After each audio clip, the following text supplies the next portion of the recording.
वो गालवान वैली में हुआ है, वो एक बहुत ही सिग्निफिकेंट इंसिडेंट है। वो एक बिल्कुल नई सीमा रेखा उसने पार कर दी है, एक नई सिचुएशन क्रिएट की है। हमारे एक कर्नल और 20 जवान बेचारे शहीद हो चुके हैं। एक कर्नल 20 जवान, ये बहुत बड़ा आंकड़ा है और it cannot be taken lightly. चीन के साथ बातचीत हो चुकी थी, कोर कमांडर के दर्जे पे बातचीत हो चुकी थी, डिसएंगेजमेंट चल रही थी। ये तो शरेआ धोखा है। और हमारी फॉरेन मिनिस्ट्री का इसको बड़े आसानी के लहजे में कह देना कि साहब ये अवॉइडेबल था, मतलब कि एक कर्नल 20 जवान मर गए, वह ऐसे ही चलता है साहब, अवॉइडेबल था। ये तो बहुत चुभी है ये बात, हम खासकर भूतपूर्व सैनिकों को बहुत चुभी। अब क्या आगे क्या करना चाहिए? अब हमको चीन को एक बहुत साफ, बहुत कड़ी चेतावनी देनी होगी कि साहब ये धक्का मुक्की का दौर जो कि इतना घातक हो गया है, अब ये नहीं चलेगा। दोनों आर्म्ड फोर्सेस है, कोई लाठी वाली फौज नहीं है। अब अगर आपने इस तरह की हरकत करी तो भारत की फौज को फायर खोलना चाहिए, खाए फायर खोलना पड़ेगा। लद्दाख गतिरोध पर भारत चीन इस बार अलग अलग बात कर रहे हैं। मेनू में कुछ बड़ा है। भारत और चीन एक दूसरे को अच्छा दिखने की बेताब कोशिश में लगे हुए हैं ताकि उनके दोनों नेता दक्षिण अफ्रीका में ब्रिक्स शिखर सम्मेलन के मौके पर सौहार्दपूर्ण माहौल में मिल सकें। इस बैठक को दिए गए महत्व का अंदाजा इस बात से लगाया जा सकता है कि सैन्य वार्ता अब अपने दूसरे सप्ताह में है, जिसमें कोर कमांडर से लेकर नीचे तक परिचालन स्तर पर तैनात अधिकारी शामिल हैं।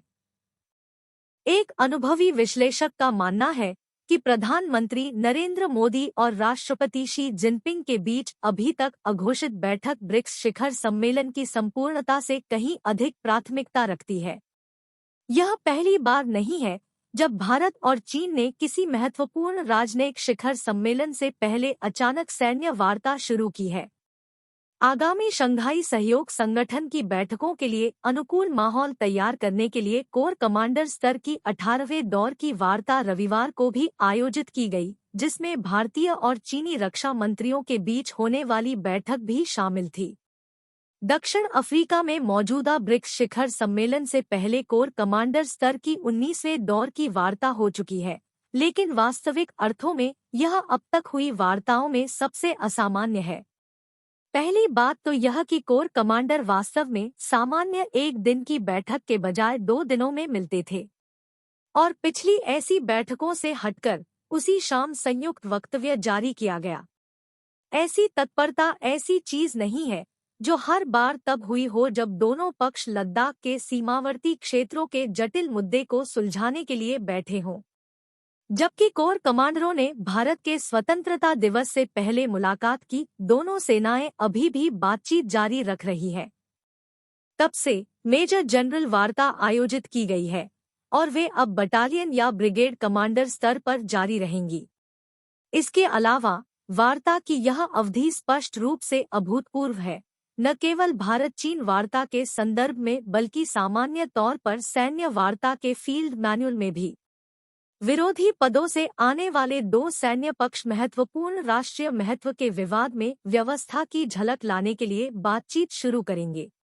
किसी भी सामान्य विवादास्पद मुद्दे के लिए एक नियमित फ्लैग मीटिंग पर्याप्त होती, लेकिन ऐसी निरंतर बैठक लगभग तभी होती है जब शत्रुता के बाद युद्धविराम होता है, मुक्के के बदले मुक्के। तो यह सप्ताह भर चलने वाला सैन्य से सैन्य संवाद स्पष्ट रूप से इंगित करता है कि मेनू कार्ड पर कुछ बड़ा है। हालांकि दक्षिण अफ्रीका में नेतृत्व वार्ता के लिए अनुकूल माहौल बनाने के लिए मंच तैयार किया जा रहा है, लेकिन इसका बड़ा उद्देश्य भारत की अध्यक्षता में नई दिल्ली में आगामी G20 बैठकें हो सकती हैं।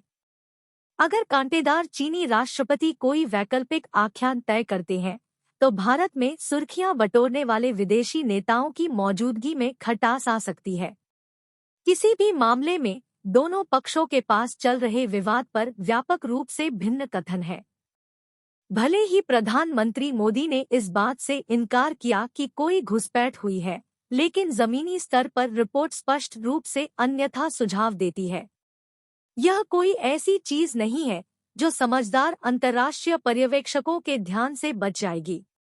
जब सभी और विविध मुद्दों के लिए डिमार्च जारी करने की राजनयिक प्रक्रिया की बात आती है, तो भारतीय पक्ष की मजबूरी और भी अधिक स्पष्ट हो जाती है।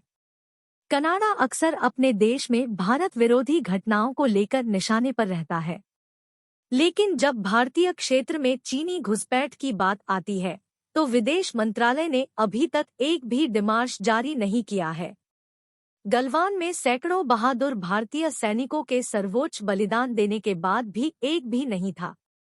इसलिए यह उम्मीद करना बहुत ज्यादा है कि भारत अंडमान द्वीप समूह पर जासूसी गुब्बारा भेजने के लिए चीन को चेतावनी देगा, जबकि सबूत बाद में कुछ गंभीर वास्तविक समय में जासूसी क्षमताओं का सुझाव देते हैं। ऐसा नहीं है कि चीन को इससे ज्यादा परेशानी हुई होगी। भारत चीनी राजदूत को भी ड्रेसिंग के लिए नहीं बुला सकता, क्योंकि लगभग 1 साल से वहां कोई राजदूत ही नहीं है। यह भी अभूतपूर्व है और इसे इस बात के माप के रूप में भी लिया जाता है कि बीजिंग भारत के साथ संबंधों को कितना महत्व देता है या नहीं। यह एक संकेतक है कि भारत और चीन के बीच बहुत कुछ असमानता है, न केवल शक्ति और प्रोफाइल के मामले में, बल्कि इस मामले में भी कि दूसरे लोग रिश्ते को कितना महत्व देते हैं। एक चतुर पर्यवेक्षक ने कहा, भारत खुद को इस तरह से संचालित करता है कि इससे चीन की आंखों में खटक न हो। इस सारी आपाधापी में क्या पदों की वापसी पर केंद्रित कोई समझौता होना चाहिए, तो इसके दीर्घकालिक प्रभाव को अवश्य समझना चाहिए। सैनिकों की वापसी के समझौते की पूर्व घोषणा की भारत के हितों पर भारी प्रतिबंधात्मक होने के कारण उचित ही आलोचना की गई थी। विघटन प्रतिकूल शर्तों पर हुआ क्योंकि अपनाए जाने वाले नए स्थान भारतीय क्षेत्र के अंदर हैं और गश्त के अधिकारों पर गंभीर प्रतिबंध है। किसी भी मामले में भारत ने हाल के दिनों में यही खोया है। महानिदेशक स्तर के सम्मेलन में लद्दाख पुलिस प्रमुख की स्पष्टवादिता केवल गश्त बिंदुओं के नुकसान के बारे में नहीं थी, जैसा कि उजागर किया गया था। सितंबर 2021 तक जिला प्रशासन और सुरक्षा बलों के वरिष्ठ अधिकारी डॉलेट बेग ओल्डी से 35 किलोमीटर दूर काराकोरम दर्रे तक आसानी से गश्त करते थे, लेकिन अब डीबीओ में चेक पोस्ट उन्हें रोकते हैं, चूंकि पीएलए ने कैमरे लगाए हैं और वे तुरंत इस पर आपत्ति उठाएंगे। भारतीय पक्ष से आंदोलन इसके बाद उन्होंने इस तथ्य पर भी प्रकाश डाला कि पहले चरवाहे अपने पशुओं को लगभग भारत के गश्त बिंदुओं तक समृद्ध चरागाहों में ले जाते थे, लेकिन 2014 के बाद से बढ़े हुए प्रतिबंधों ने उन्हें पहुंच से वंचित कर दिया है। यह निश्चित रूप से बहुत पहले की बात है, जब चीन ने 2020 में वास्तविक नियंत्रण रेखा में बदलाव किया था, जो सभी अंतर्राष्ट्रीय पर्यवेक्षकों के लिए भी स्पष्ट था।